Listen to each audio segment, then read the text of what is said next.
Nyem nyem nyem nyem nyem nyem nyem nyem nyem nyem. Assalamualaikum warahmatullahi wabarakatuh. Ketemu maneh iki mumpung minggu-minggu dolan-dolan ning pasar Ngawen. Walah, ternyata lagi iki pirang-pirang tahun lagi ngerti iki. Ana bakulan isu-isu iku ana cenil, gemblong, cethot, walah akeh. Ana ugi iki apa jenenge ketan ya ngono parutane. Sing paling asik menggelitik iki ana neh iki. Sing tak goleki jajanan duwe iso tapi lagi ketemu. Ya iku blondo. Siji 1.000, sak bungkus iki 1.000 blondone. Terus macem-macem iku ana gemblong, ana gethuk, ana hawuk-hawuk, ana jenang barang iku ya siji ya 1.000. Aneka warna iki. Hahaha, enak tenan to. Kandhani rak percaya. Mesti jenengan-jenengan do kepengin to nonton liputan-liputan blusuk-blusuk pasar Ngawen iki. Tak kandhani alamate. Alamate iku ana ning pasar darurat, tepate ning mburi pasar. Takon wae nek wis teko pasar Ngawen ning ngarepe tokone Mbah Mandor.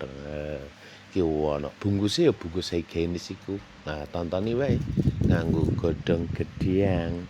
Mok 1.000 lho, mosok jenengan tak kepengin.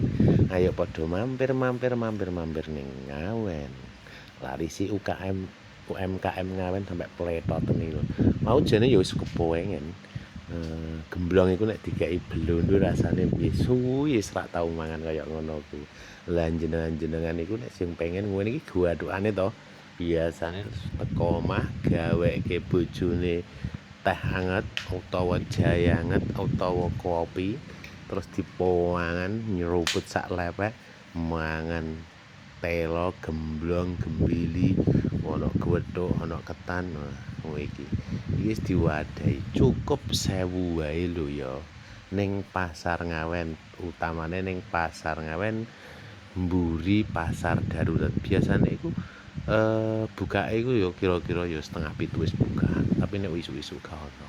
Lah sebelah iku aneka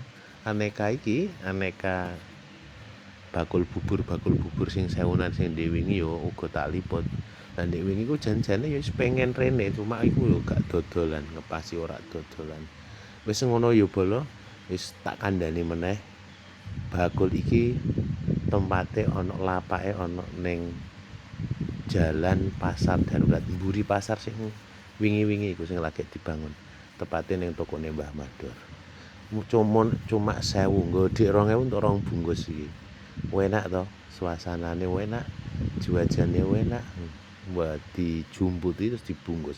Bungkusnya nganggo godhong gedang, ana parutane klapa. Nek tambah magrib tambah enak, tambah yahut. Ya tumbas blondo iku dibungkusi cilik-cilik. Wis ngono ya, bolo.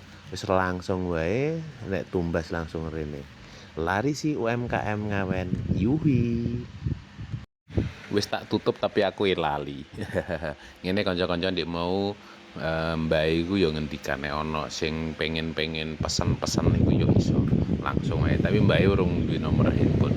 Engko sesuk jarene apa disuwunke putune. Jadi nek sing pengen-pengen pesen kanggo acara apa wae iki iso digawe kaya buju-buju kaya ngono ku kan.